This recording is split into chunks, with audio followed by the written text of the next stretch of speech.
Now, Stage 23 and Walt Disney Imagineering are pleased to present more of the wonderful world of vintage Disneyland and Walt Disney World 2. Please welcome Imagineer Tony Baxter.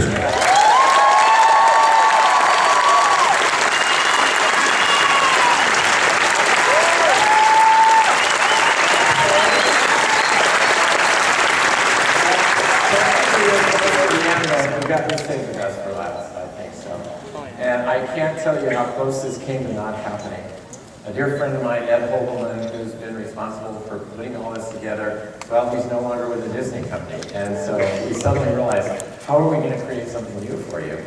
And I thought maybe I could share with you the fantasy fair that you heard a little bit with George Calabrese and Tom Saggs. They loved that idea, and they said, well, let's put it in the main show. So now, once again, we were left with what are we going to do? And I turned to a good friend of mine, and I want him to come on out here. He's going to do this with me tonight. Josh Shipley.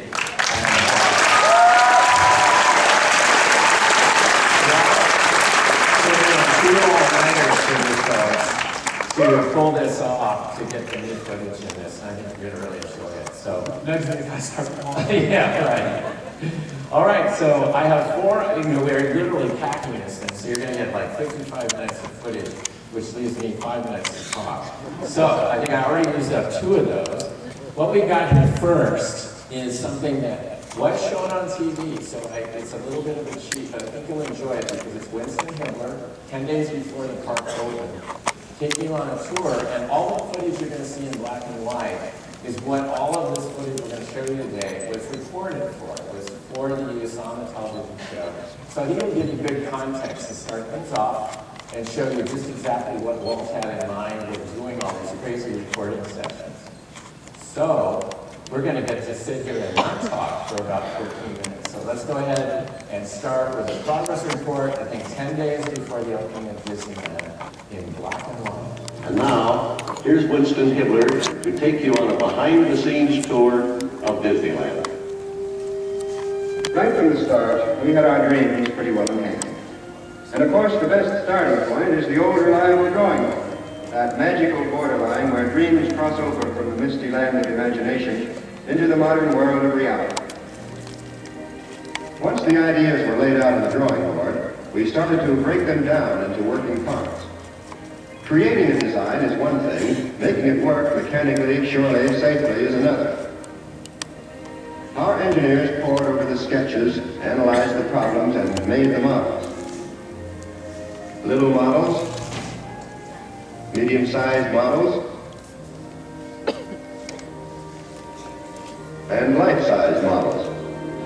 On our test stage, several of the planned rides were reproduced in full scale. Here's a test model of Peter Pan's famous pirate ship as it will swoop through the London skies, powered not by pixie dust, but by a sturdy monorail.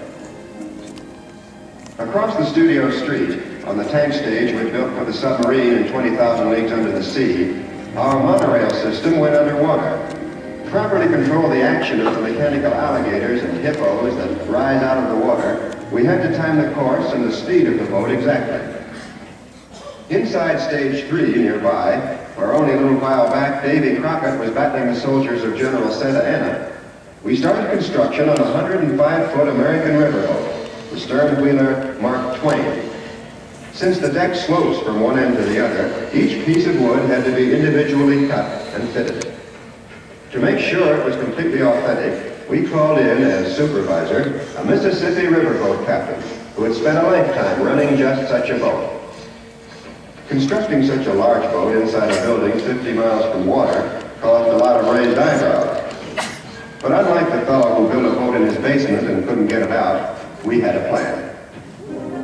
If anyone happened to look into the windows of our staff shop next door, they might well wonder what kind of a business we were really in. Here the mechanical creatures for our Adventureland jungle were being given form. The sculptors and technicians who had built our giant squid for 20,000 Leagues were creating our plastic zoo. Now they had turned their skill to smaller but no less exacting subjects. Many new plastic materials came to our aid in the creation of the jungle beast. To people our jungle world with lifelike natives, Our craftsmen perform the most difficult of all molding processes, the actual duplication of the human body. A professional model of imposing physique was chosen and covered with plaster of Paris. In order to obtain a satisfactory mold and yet not endanger our subject, the plaster craftsman had to know the precise moment to pull it apart.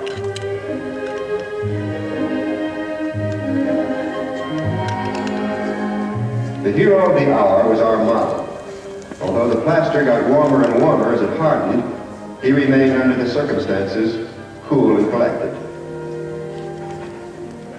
On stage 2 across the street, where a short while ago Captain Nemo held his captives in the submarine Nautilus, the whir of power machinery replaced the call of camera, action.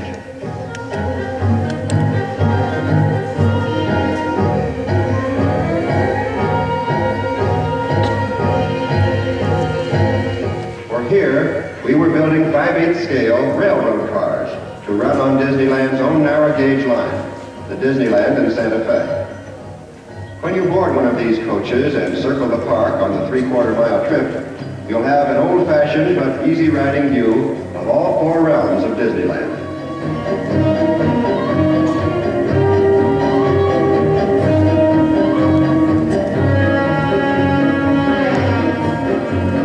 But Disneyland just wouldn't be complete without another type of train, Casey Jr., designed primarily for our younger visitors. Built to take steep hills like a roller coaster, it's one of the few trains engineered that will take a 40% grade in complete safety.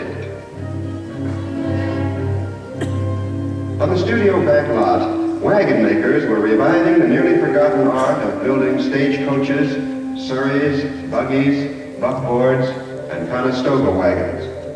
These will provide transportation around the park and will, we hope, ease the age-old problem of aching feet. Close by, another craft was being revived, the art of the wheelwright. It takes a lot of skill and plenty of practice to heat a metal wheel rim to the exact temperature, then fit and cool it without scorching the wood. Of course, the traditional colleague of the wagon maker and the wheelwright is the harness maker. But we discovered this skill had well nigh disappeared with high-button shoes. So, like other studio craftsmen, he had to teach himself an all-but-forgotten art. To pull our 3/4 scale stagecoaches, covered wagons, and horse-drawn streetcars, we needed scaled-down animals. Shetland ponies and Corsican donkeys were the answer. When they arrived from distant corners of the world, they took up quarters next to the harness shop. There weren't enough of them, so we went into the breeding farm business. The horses for Disneyland are of several breeds. For like Pinocchio, some are made of wood.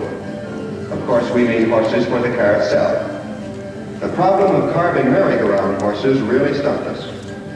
After many months of searching, we finally rounded up enough of the antique hand-carved type to fill our Carousel and run 4 abreast. Altogether, they add up to 72. Then began a reconditioning process and a reshaping of the legs to make them all jumpers in keeping with our King Arthur design. Being forced to obtain them from several sources, we happily discovered they all had different faces. Each was a distinct individual.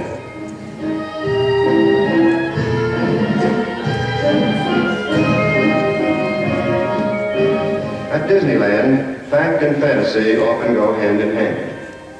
In a darkened corner of our test stage, an exact replica of the moon was being modeled. The moon that was to be the destination of our Tomorrowland rocket trip. Our studio sculptor was aided by Roger Hayward, a distinguished expert on astronomical matters. Close by, one of our studio artists was painting a miniature model of what was to be our cyclorama.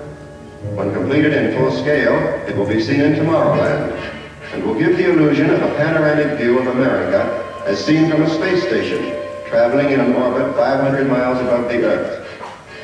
The studio was becoming a little crowded now, and so to speed things up, we assigned some of the work to outside companies. In Wilmington, California, construction was going forward on 2 steam locomotives, vintage of 1900, probably the last of their type ever to be built in the United States. At a shipyard in nearby San Pedro, the wheels of progress rolled backwards to 1895. In the midst of the latest in shipbuilding equipment, and with the most modern methods, we were building the hull of our old-fashioned stern-wheeler.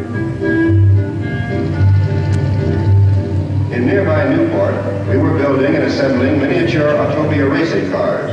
These will speed along the Tomorrowland freeway.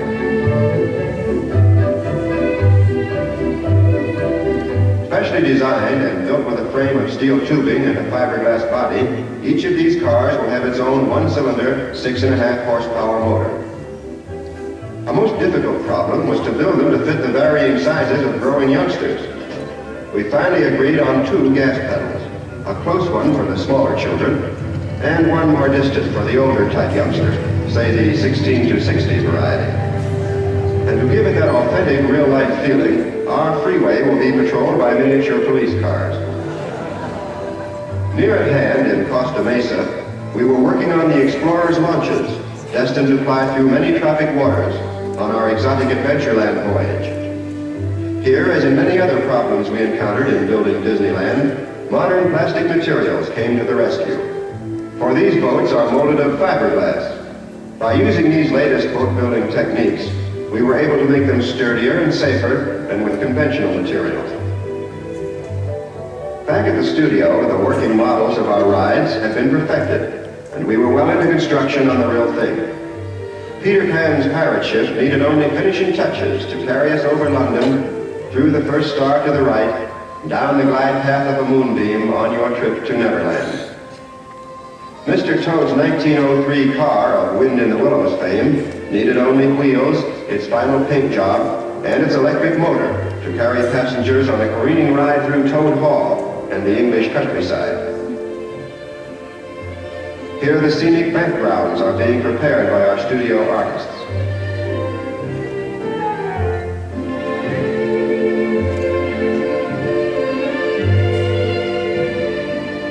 Over in the drapery department, feminine craftsmen joined in the finishing touches. Drapes for the stage of the old-time dance hall at Frontierland. Fireproof curtains made of spun glass for the restaurants. Old-fashioned striped awnings for Main Street. A canopy for the King Arthur Carousel. And 1,001 other things made of fabric needed to complete the job. On stage 3, the superstructure of the stern wheeler had now reached the assembly stage. As section after section was pulled into place, and the proud Mark Twain lifted its head higher and higher into the air, you could almost hear the faraway echo of the boat whistles.